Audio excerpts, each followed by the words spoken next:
ভাগ্যিস গ্যাসটা ভরানো হয়েছে। গ্যাসটা না ভরানো হলে যে কী বিপদে পড়তাম কি বলবো। এই বাচ্চা কাচ্চা নিয়ে গ্যাস না থাকলে উনুনে রান্না করা, তার মধ্যে আমাদের ওই ঘরের উনুনটাও তো তুলে ফেলেছে, নতুন করে উনুন বানানো হচ্ছে।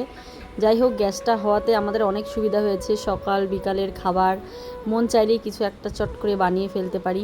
আর তোমাদেরকে একটা কথা বলাও হয়নি যে আমাদের কিন্তু আরও একটা সিলিন্ডার নিয়ে আসা হয়েছে বাড়িতে। তো দুটো সিলিন্ডার আপাতত আছে, একটা তো চলছে, হয়তো অর্ধেক শেষ না হলেও তার 30% গ্যাস কিন্তু শেষ। অনেক দিন থেকেই যেহেতু রান্নাবান্না করছি, আর সকাল রাত্রি দুপুর মানে টিফিন সমস্ত কিছুই রান্না হচ্ছে এই গ্যাসেই, তো মনে হয় অনেকটা গ্যাসই ফুরিয়ে গেছে। যাই হোক, আরেকটা স্টকে আনা আছে। আজ সকাল সকাল খুব মন চাচ্ছিল একটুখানি কিছু একটা বানিয়ে খাই। সবসময় তো চা বিস্কিট এইসবই খাই, কিন্তু আজকে মনে হলো চলো ঘরে দেখছি সুজি আছে আর দুধও অনেক থাকে আর কি। একা চা খাই তো, আর আয়ুষও সবসময় দুধ খায় না, তাই দুধটা কিন্তু থেকেই যায়। ওই ভাবলাম একদম আধা কেজি দুধ দিয়ে আজকে এই সুজি বানিয়েছি, একদম আধা কেজি, এক ফোঁটাও জল দেওয়া নেই। একদম সুজিটা এত টেস্ট হয়েছে কি বলবো। বৃষ্টির ওয়েদারে আকাশটা যে কি সুন্দর হয়েছে। সুপ্রভাত বন্ধুরা, সবাই কেমন আছো? আশা করি ভালো আছো, সুস্থ আছো। কোচবিহার জেলার থেকে আমি প্রিয়া, নতুন আরও একটি ভিডিওতে সবাইকে অনেক স্বাগত। ওয়েদারটা দেখো দারুণ, মানে এরকম বৃষ্টি না পড়ুক, ওয়েদারটা এমন থাকুক, দারুণ লাগে। চলো সুজি বানাচ্ছি। আর এই যে পাতাগুলো দেখতে পাচ্ছ, এটাকে বলি আমরা গন্ধ পাতা, না এটাকে বলি আমরা ভোগ পাতা। তো এটা দেবো ভোগ পাতার মধ্যে। একটা একটা দিলেই যে সুন্দর গন্ধ বার হয়, একটা দিলেই হয়ে যায়। এরাম দুইটা দেবো। চলো, কি দেখো আমার ছোট্ট জবা গাছটা এত সুন্দর লম্বা হয়েছে আর এত কড়ি আছে, দেখো কি সুন্দর। 3টা ফুল ফুটেছে আজকে, একটা ছোট্ট ছোট্ট, খুব সুন্দর।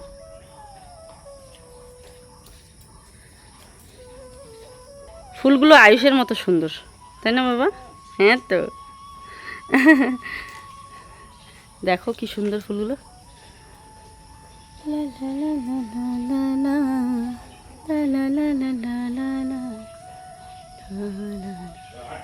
আর কাঠগোলাপের গাছটা দেখেছো?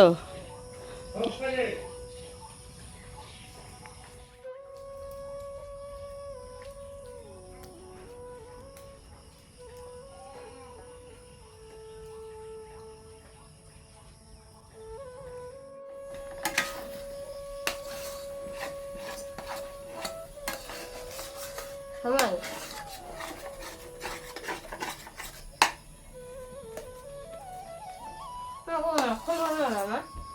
কি মাখন এত সুন্দর এই ভোগ পাতা দেওয়াতে গন্ধ হয়েছে। আমরা এই ভোগ পাতাটা পায়েসেও দিয়ে থাকি। একটু শুকিয়ে গেছে বলে দেখো বাকি দুধটুকুও দিয়ে দিলাম, মানে পুরোপুরি আধা কেজি দুধ এখানে দেওয়া হয়েছে।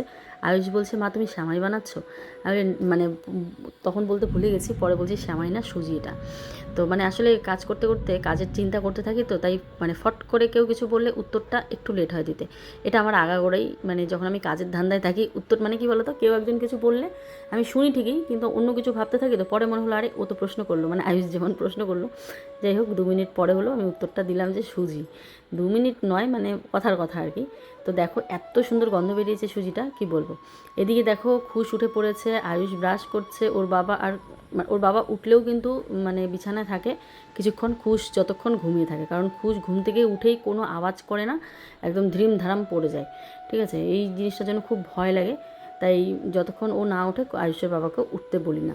সকালে সমস্ত বাসি কাজকর্ম আমার হয়ে গেছে, একটু ফুরসত পেয়েছিলাম, মানে ফুরসত মানে নিজেকে একটু সময় দিয়ে একটু বসেছি, কারণ জানি এই যে সকালটা শুরু হয় রাত্রি 2-2:30 পর্যন্ত আমাকে কাজ করতে হবে। কাল রাতেও এরকম সময় আমি গল্প লিখি, কয়টা বাজে তখন স্নান ধান করেছি, 2টোর দিকে রাত স্নান করেছি, কারণ খুব গরম। একটা শট করে উঠতে উঠতে ভীষণ গরম লেগে গেছে, তারপরে স্নান টান করে 2:30টার দিকে গল্প লিখেছি, লিখে তারপরে ঘুমিয়েছি। দেখি মানে যখন স্নান টান করে গল্প লিখতে বসলাম তখন ঘুম পাইনি, আমার মনে হয় আজকে রাত বোধহয় গেল। তারপরে একটুখানি সময় গল্প পুরো লেখা হয়েছে, তখন থেকে ঘুম ঘুম পাচ্ছে, তা ভাবলাম না আর এক মুহূর্ত দেরি করা যাবে না, কারণ না হলে পরে আবার ঘুম পাবে না। তো ঝটপট করে গল্প টল্প লেখা হয়ে গেছে, পরে শুয়েছি। শুতে শুতেই তো ভোর হয়ে গেলো বাবা, তাকিয়ে দেখি জানলা দিয়ে আলো। তো ওই ভোর থেকে এই 8টা পর্যন্ত ঘুমালাম, উঠে দেখি একটা টিউশন টিচার চলে এসছে। তো তাড়াতাড়ি করে বাসি কাজকর্ম করে চা টা বানিয়ে দিলাম, এই সমস্ত বাসন এখানে ধুয়ে রাখলাম আর কি। তো ভাবছি এবারে আমি ভাতটাকে বসিয়ে দিই, কী বলতো গরম পড়ে আর মোবাইলেরও অনেক কাজ থাকে দুপুরবেলা, মানে একটার পর একটা কাজ। তো সকালবেলা রান্নাটা হয়ে গেলে কী বলতো একটু চাপমুক্ত হই। তো আয়ুষের বাবা আজকে যাবে কোচবিহারে এই মোবাইলটা নিয়ে, খুব ডিস্টার্ব করছে, জানি না কতটুকু ব্লগ শেয়ার করতে পারবো। তারপরেও শুরু তো করলাম, ও যাওয়ার আগে আবার এডিটিংটাও করতে হবে মোটামুটি। তো চলো আমি আগে কি রান্না করব সেটা দেখি। তো চলো দেখি, শিং মাছ পেঁপে দিয়ে করবো, দেখি পেঁপে পাওয়া যায় নাকি।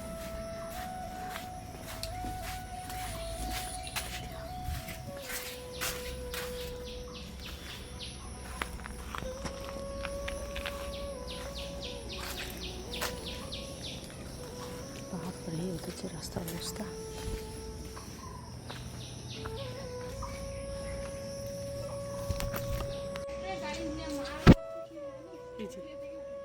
হ্যাঁ,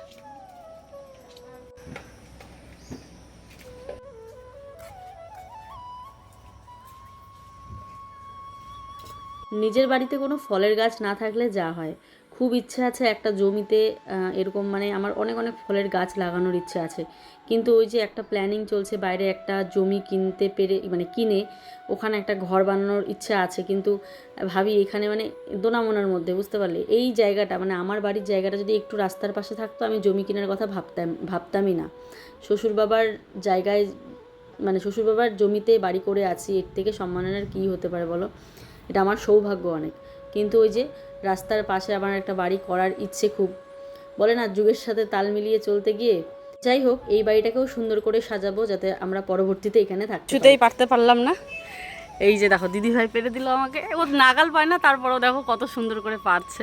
ওরা আসলে একটা হ্যাবিট হয়ে গেছে পারতে পারতে, ওই দেখো গাছে। তো চলো পেঁপেটা নিয়ে নিলাম, আর ছোটোই নিলাম, কেননা দুজন মানুষ তো, আয়ুষ তো পেঁপে খায় না, সেজন্য। শিং মাছ আর পুঁটি মাছ, পুঁটি মাছটাকে কাটি, আঁশ ফেলাই, আর শিং মাছটা ভালো করে ধুতে হবে। শিং মাছটাকেই পেঁপে দিয়ে করব, আর ভাতটা হতে থাক। ভাত বসিয়ে দিলাম এখানে।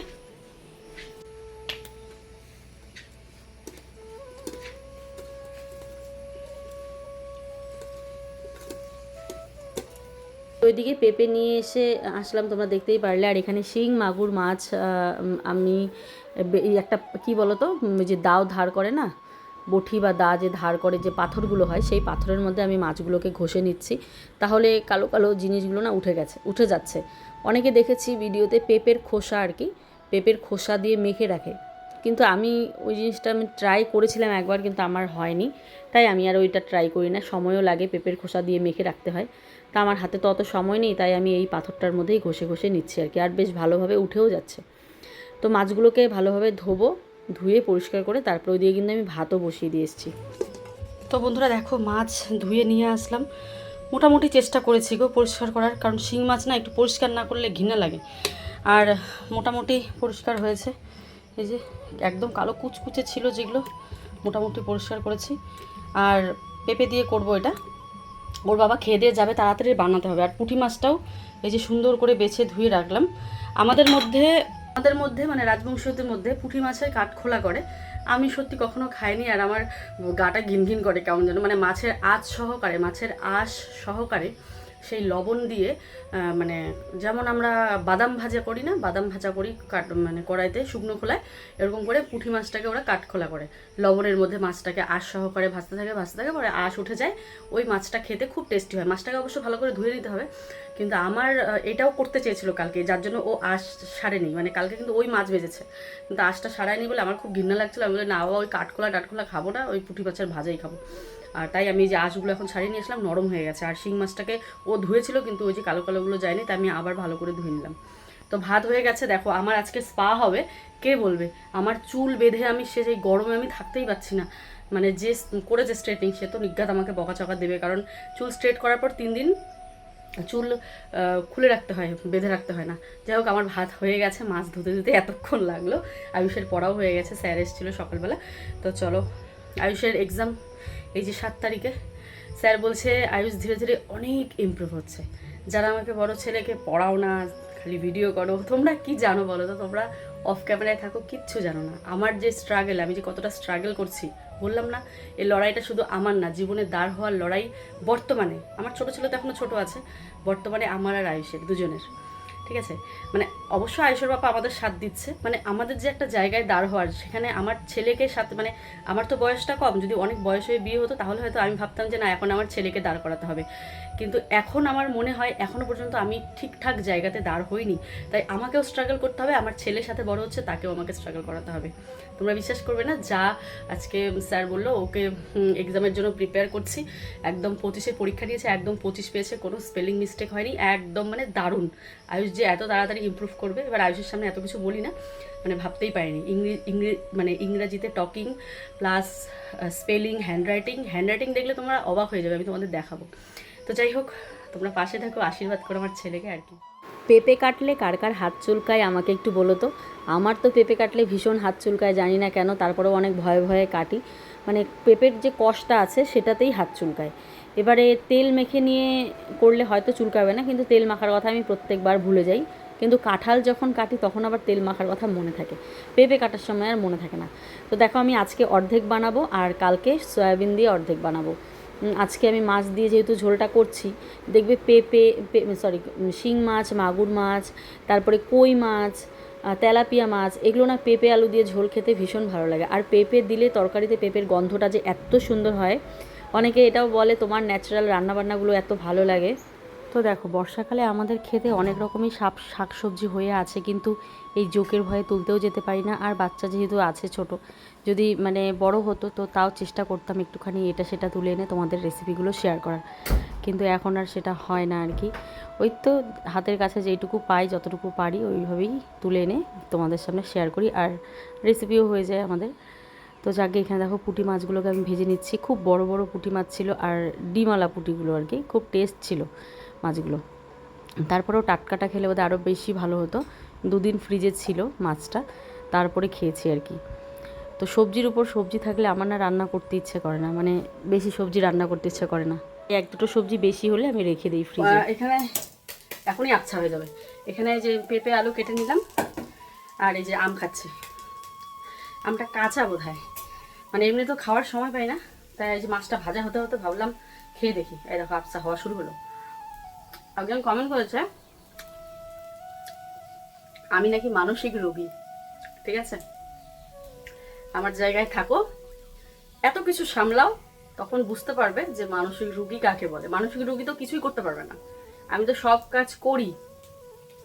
নাও তোমার মতে আমি মানসিক রোগী, মানসিক রোগী হয়েও একটা সংসার সামলে, বাচ্চা কাচ্চা সামলে সংসারটাকে ভালোভাবে মানে চালাচ্ছে। যাই হোক, দেখো আচ্ছা হয়ে গেল তোমাদের সামনেই, কিছু করার নেই। তো তোমরা যে যাই বলো না কেন, আমার কাজ হচ্ছে কাজ করে এগিয়ে যাওয়া। একটু তাড়াহুড়োর মধ্যে আছে, যেহেতু কোচবিহার যাবে মোবাইলটা নিয়ে, আর মোবাইলটা নিয়ে গেলে ধরে নাও 1 সপ্তাহের মতো জানি না ভিডিও করতে পারবো কিনা, কারণ 1 সপ্তাহ মোবাইলটা যদি সার্ভিস সেন্টারে থাকে তাহলে কীভাবে ভিডিও করব সেটাও ভাবছিলাম রান্না করতে করতে। আর ভাবছি এই যে ব্লগটা করছি এটাও কি আমি আদৌ এডিট করে দিতে পারবো তোমাদের। পরে কি হয়েছে বলো তো, পরের মানে কোচবিহার থেকে আসার পর তা তোমাদের সাথে শেয়ার করা হয়নি, তাই ভয়েসেই বলে দিচ্ছি। আসলে মোবাইলটা তারপরে নিয়ে আসে, ওখান থেকে বলেছে মোবাইলটা নিয়ে যাও, মানে যেটা আর কি ব্যাক কভারটা চেঞ্জ করতে হবে সেটা অর্ডার করবে, 1 সপ্তাহ পর আসবে, তখন ওনারাই ফোন করবে। তাই ওই দিনই, যেদিন নিয়ে গেছে ওই দিনই আবার মোবাইলটা মানে বাড়িতে নিয়ে আসে, তাই কিন্তু তোমাদের সাথে ভিডিওগুলো শ্যুট করতে পারছি, মানে দিতে পারছি আর কি। তো আবারও 1 সপ্তাহ পরে যাবে। আর এই যে এখানে দেখো পেঁপে আলু, মানে জিরা ফোড়ন দিয়ে পেঁপে আলুটা দিয়ে ভালো করে হলুদ লবণ দিয়ে এবারে ভেজে নেব। তারপরে একটুখানি আদা বাটা জিরে বাটা দিয়ে এটাকে কষিয়ে নেব। কষিয়ে নেওয়ার পর, মানে পেঁপে আলুর ঝোল তো আমরা এইভাবেই বানাই, আর লঙ্কাটা আজকে বেটে দিইনি, লঙ্কাটা ফেলে দিয়েছি, শুধুমাত্র আদা আর জিরে বাটা দিয়ে এই পেঁপে আলুর ঝোলটা করবো আর কি। পেঁয়াজ রসুন দিলে ভালো লাগে না পেঁপের তরকারিতে। তো এইভাবেই দারুণ লেগেছে খেতে, আর মাকেও দেখেছি আমার এইভাবে বানাতে। আর আমার শিং মাছ, মাগুর মাছ বলো, সবই ভীষণ ভালো লাগে, মানে শিং, মাগুর, শোল, এই মাছগুলো আমার খুব ভালো লাগে, যেই মাছে কাটা নেই আর কি, বুঝতে পারলে, মাছগুলো আমার খুব ভালো লাগে। যখন আমার শ্বশুর বাবা বেঁচে ছিলেন, মানে যখন একসাথে খেয়েছিলাম, তখন বাবা কি করতো, এই পাশে এক পুকুর আছে, সেখান থেকে 1-2টো করে শিং মাছ নিয়ে আসতো, আর বাবা এরকম করে ঝোল বানাতো আর কি, কোনো দিন মাখা মাখা, কোনো দিন পাতলা ঝোল, খুব মাছ ধরতো আমার শ্বশুর বাবা আর কি। শিং মাগুর মাছও নিয়ে আসতো, সুন্দর করে পাতলা করে শিং আর মাগুর দুটো মিক্সড আছে, শিং মাগুর মাছের ঝোল করে নিলাম। এটা দিয়েই দুবেলা হয়ে যাবে, 2-3 জন মানুষ আয়ুষ তো খাওয়া না খাওয়া সমান, মানে বাচ্চাকে আর কি ধরে মানুষ, এই আর কি। আর পুঁটি মাছের ভাজা, আর কিছু করলাম না কারণ সময় নেই, 11:30 বাজে, ও চলে যাবে, ও একটু কাজ করছে, চলে যাবে আবার। ওকে ভাত দিয়ে খুশের খাবার রেডি করলাম, খুশকে খাওয়াবো এখন। সত্যি বলছি, আজকের এই মাছের ঝোল দেখে বাবার কথা ভীষণ মনে পড়ছিল। যখন আমাদের মানে পারতাম না রান্না করতে, বাবা কি সুন্দর এরকম করে রান্না করে আমাদেরকে খাওয়াতো। তো খুব মনে পড়ছিল বাবার কথা। আজকে যদি বাবা থাকতেন তাহলে হয়তো বাবাকেও এইভাবে ভাত বেড়ে দিতাম, এটাই আর কি। ওই দিরে, আমি তোকে বললাম যে একটুখানি বস, আমি থাম্বনেলটা তোকে বানাই দিয়েছি, তুই তাড়াতাড়ি করে আমাকে চলে আসলো কে? তোকে দেখেই বোঝা যায়, একটা মানুষের মনোভাব দেখলে তো বোঝা যায়। কি তুই মনোভাব দেখে কি বুঝছিস তুই? তো এতদিন তোকে আমি থাম্বনেল বানাই দেই নাই? আরে দিছিস তো, তুই ব্যস্ত, এখন তোরা বড় হয়েছিস এই জন্যে তো এখন। বড় হয়েছিস মানে তুই কি আমাকে আজকের থেকে চিনিস? চিনি তো অনেক দিন থেকে, মানুষের মুড পাল্টা থেকে বেশিক্ষণ সময় লাগে? মুড পাল্টে তো আমি রান্না করতেছি, আমি তোকে বললাম যে একটু বস, আমি থাম্বনেলটা তোকে বানাই দিচ্ছি, তুই ফির একবারে রাগ করে চলে আসলি, এটা কি উচিত উচিত করলি তুই কাজটা? উচিত অনুচিতের ব্যাপার নয়, ব্যাপারটা হচ্ছে এখন আমি কতক্ষণ বসে থাকি, আমারও তো আমি বললাম রান্নাটা করে আমি তোকে থাম্বনেলটা বানাই দেবো, তুই আগে কি কোনোদিন তোকে থাম্বনেল বানাই দেই নাই নাকি আগে কোনোদিন তোকে হেল্প করা হয়নি? তুই বলতো। করছিস, আগের হেল্প করছিস, আগের ব্যাপারটা আলাদা ছিল, এখন তো আলাদা হয়ে গেছে, এখন তো বেশি বেশি কাজ, তোরা বড়লোক মানুষ আর আমরা এই যে এই কথাটা কিন্তু ফালতু একটা কথা বললি, কিসের না বড়লোক মানুষ, দাঁড়াও বাবা, না বসো বসো, কিসের না বড়লোক মানুষ, কথাটা এমন ফালতু বললি কিন্তু কথাটা। ব্লগার তোরা, এক বল। মিনিটে মানুষ করে উঠেছে রে, কি?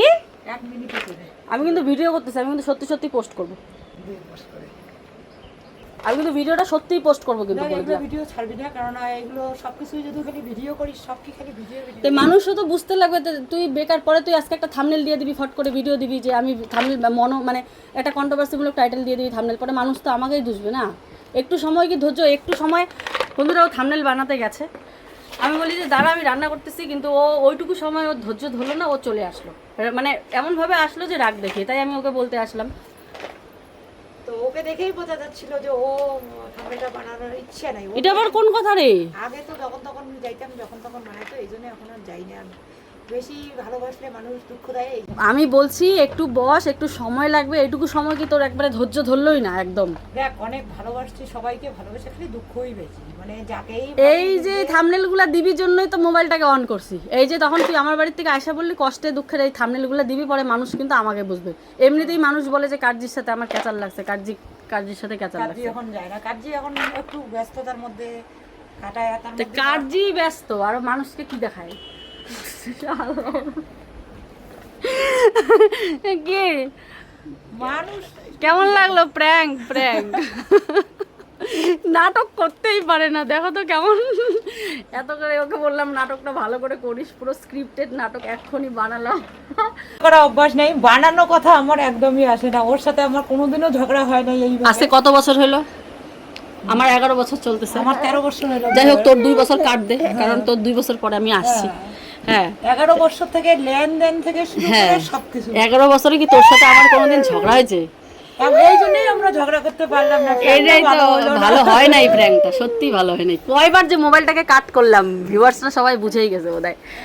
তো যাই হোক, এই 11 বছরে আমাদের মানে ঝগড়া তো দূরে থাক, মানে কি বলবো, সামনাসামনি তো কোনোদিনও ঝগড়া হয়নি, আর কথা কাটাকাটিও হয়নি। মোট কথা হচ্ছে, একটা দিদিভাই, একজন না অনেকেই কমেন্ট করেছে সেদিন, ওই যে স্বার্থপরের ভিডিওটা দিয়েছি, বলে কেমন লাগে কার্জির সাথে তো খুব মিলামেশা করছো, একজনকে কি চাপে ফেলার জন্য কার্জির সাথে চলাফেরা করছো। মানে একজন কার কথা বলেছে নিশ্চয়ই বুঝতে পারছো, মানে আমি একজনকে হচ্ছে শায়েস্তা করার জন্যে শুধু কার্জির সাথেই মিশেছি, আর আমার সাথে কোনো যাও মিশে না।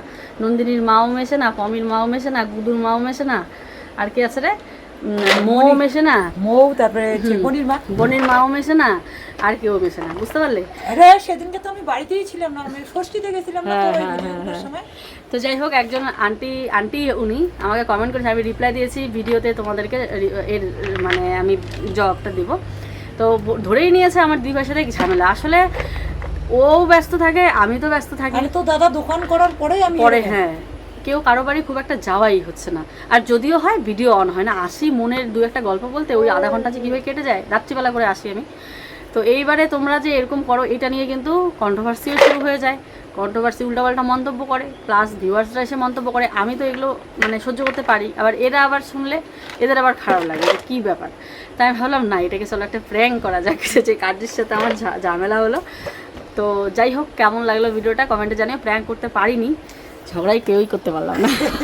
ও যে কয়বার হাসছে, অভ্যাস নাই দেখ কোনো হ্যাঁ হ্যাঁ হ্যাঁ হ্যাঁ, আর ও যে কয়বার হাসলো তার নাই ঠিক। তো যাই হোক বন্ধুরা, কেমন লাগলো ভিডিওটা জানিয়ে, সবাই ভালো থেকো, সুস্থ থেকো, আজকের জন্য টাটা।